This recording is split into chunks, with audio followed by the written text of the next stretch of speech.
ओम शांति। दिनांक 9 नवंबर 2024। बाप दादा की साकार मधुर महावाक्य।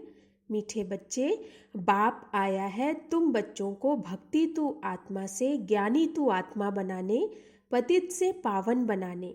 बाप आया है तुम बच्चों को भक्ति तू आत्मा से ज्ञानी तू आत्मा बनाने, पतित से पावन बनाने। प्रश्न: ज्ञानवान बच्चे किस चिंतन में सदा रहते हैं? उत्तर: मैं अविनाशी आत्मा हूँ, यह शरीर विनाशी है। मैंने 84 शरीर धारण किए, अब यह अंतिम जन्म है। आत्मा कभी छोटी बड़ी नहीं होती, शरीर ही छोटा बड़ा होता है। यह आंखें शरीर में है, लेकिन इनसे देखने वाली मैं आत्मा हूँ।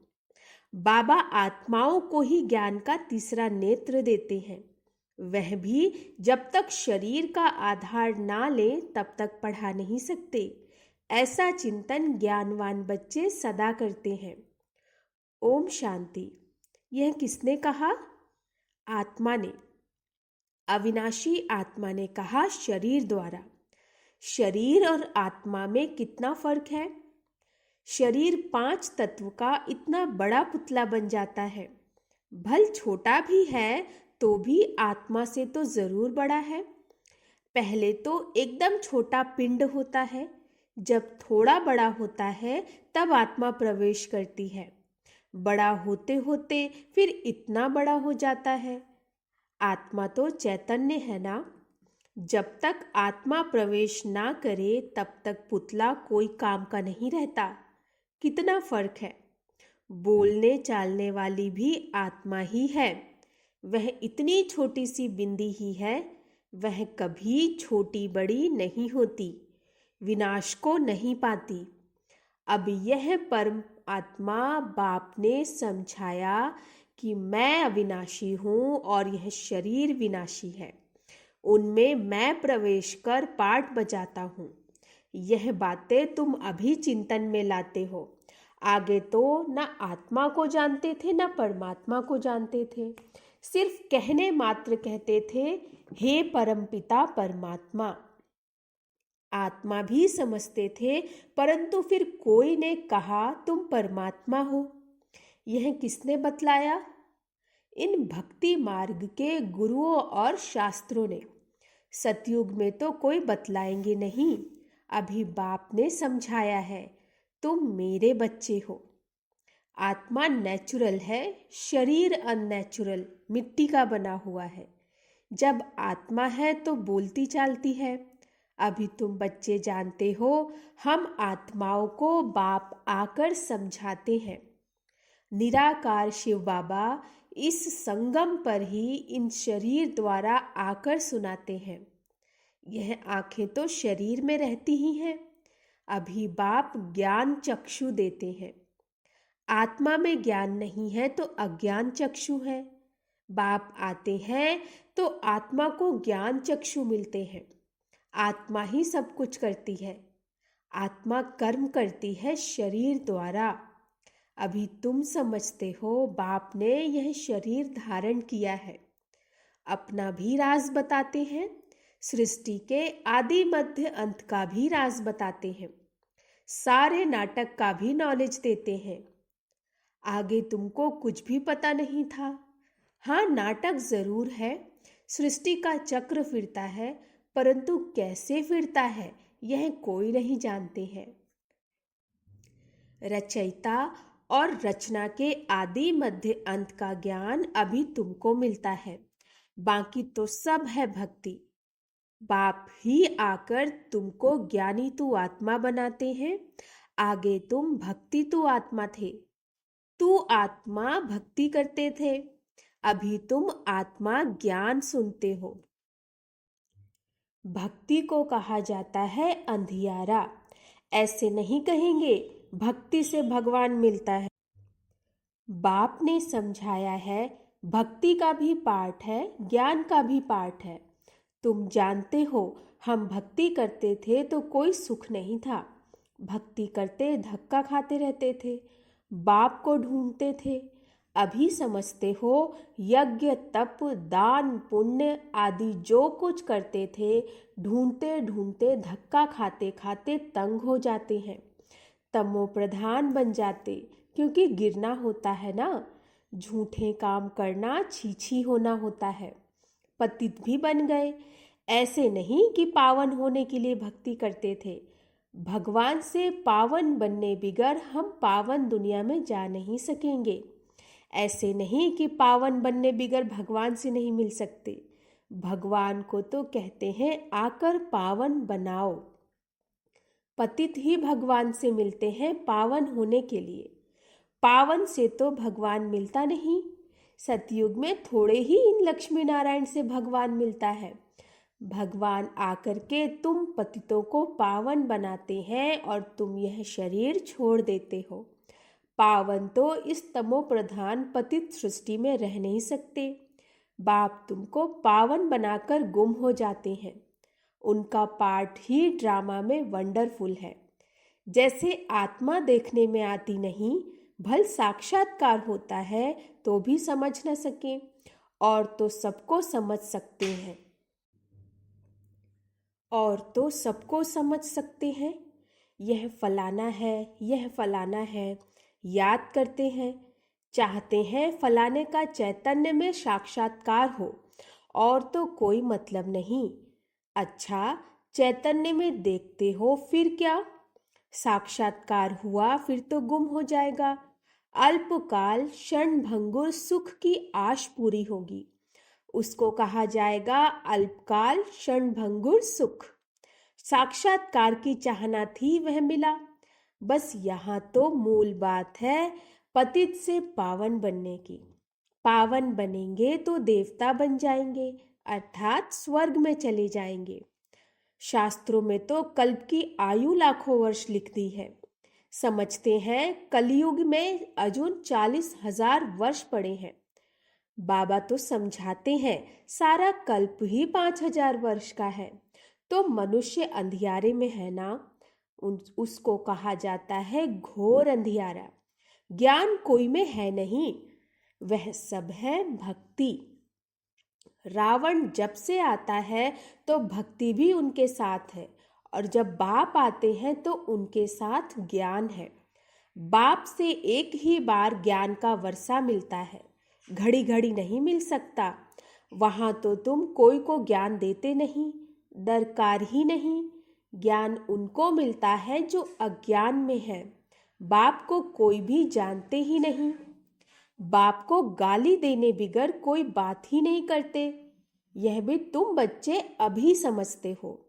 तुम कहते हो ईश्वर सर्वव्यापी नहीं है, वह हम आत्माओं का बाप है, और वह कहते कि नहीं, परमात्मा ठीक कर भीतर में है।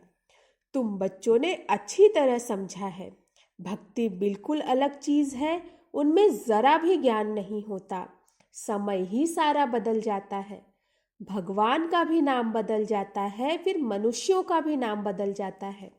पहले कहा जाता है देवता, फिर क्षत्रिय, वैश्य, फिर शूद्र। वह दैवी गुणों वाले मनुष्य हैं, और यह है आसुरी गुणों वाले मनुष्य। बिल्कुल छीछी हैं। गुरु नानक ने भी कहा है असंख चोर। मनुष्य कोई ऐसा कहे तो उनको झट कहेंगे तुम ये क्या गाली देते हो, परंतु बाप कहते हैं यह सब आसुरी संप्रदाय है। तुमको क्लियर कर समझाते हैं। वह रावण संप्रदाय, वह राम संप्रदाय। गांधी जी भी कहते थे हमको राम राज्य चाहिए। राम राज्य में सब निर्विकारी हैं, रावण राज्य में है सब विकारी। इनका नाम ही है वैश्यालय। रौरव नरक है ना। इस समय के मनुष्य विषय वैतरणी नदी में पड़े हैं। मनुष्य, जानवर आदि सब एक समान है। मनुष्य की कोई भी महिमा नहीं है। 5 विकारों पर तुम बच्चे जीत पाकर मनुष्य से देवता पद पाते हो, बाकी सब खत्म हो जाते हैं।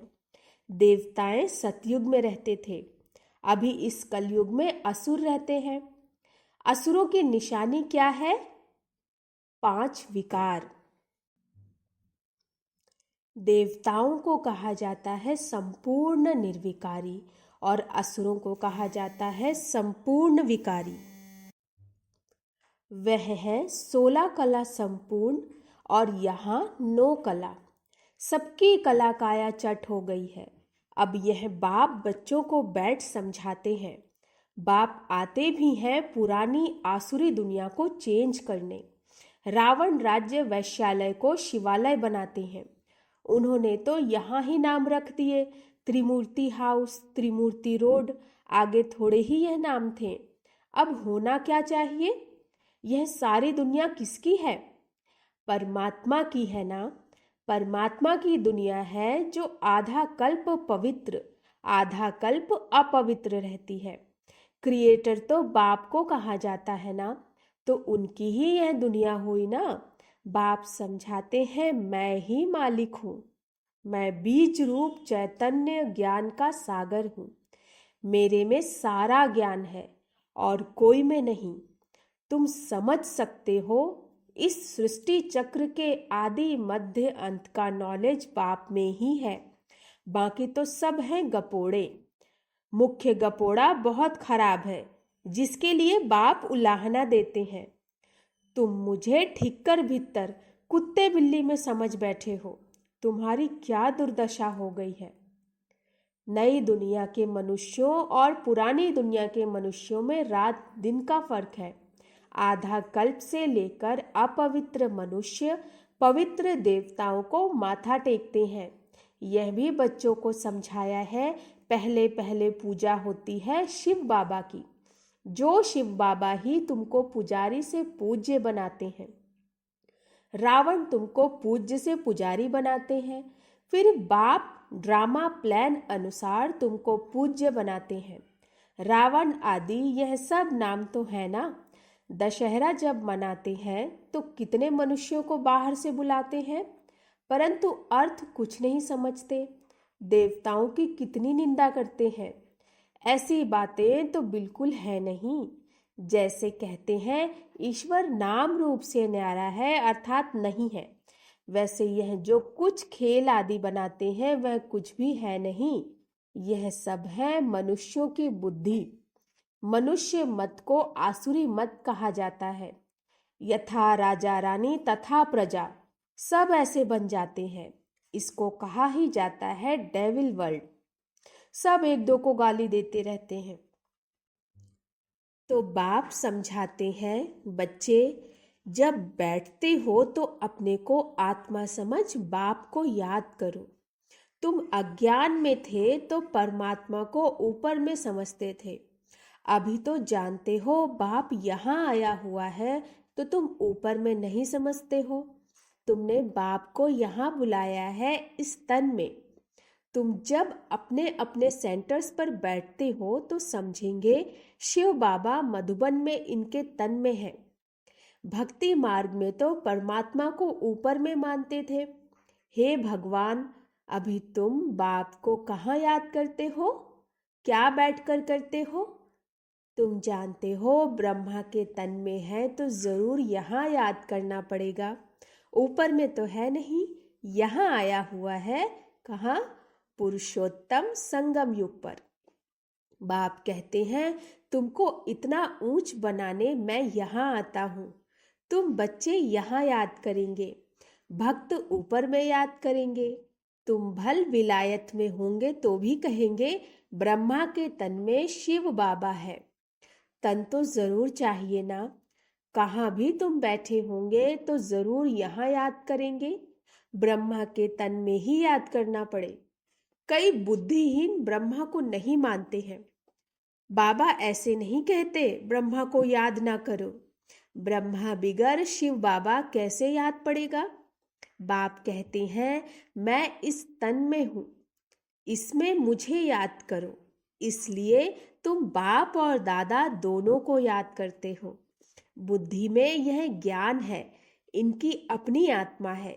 शिव बाबा को तो अपना शरीर नहीं है। बाप ने कहा है मैं इस प्रकृति का आधार लेता हूँ। बाप बैठ सारे ब्रह्मांड और सृष्टि के आदि मध्य अंत का राज समझाते हैं और कोई ब्रह्मांड को जानते ही नहीं।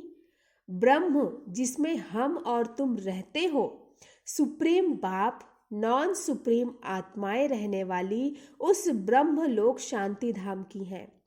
शांति धाम बहुत मीठा नाम है। यह सब बातें तुम्हारी बुद्धि में है। हम असुल के रहवासी ब्रह्म महतत्व के हैं, जिसको निर्वाण धाम वानप्रस्थ कहा जाता।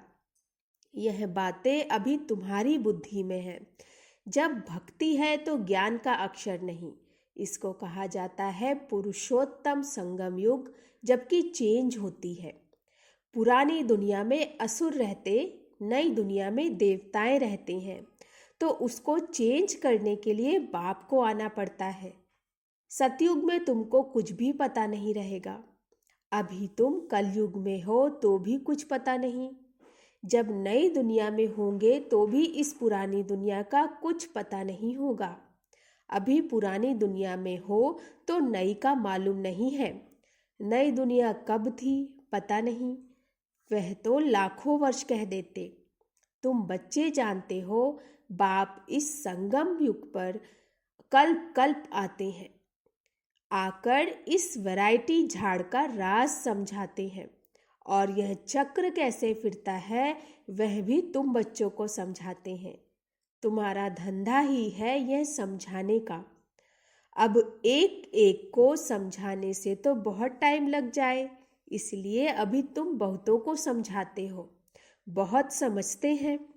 यह मीठी मीठी बातें फिर बहुतों को समझानी है। तुम प्रदर्शनी आदि में समझाते हो ना। अब शिव बाबा पर, शिव जयंती पर और भी अच्छी रीति बहुतों को बुलाकर समझाना। खेल की ड्यूरेशन कितनी है तुम तो एक्यूरेट बताएंगे। यह टॉपिक्स हुई। हम भी यह समझाएंगे।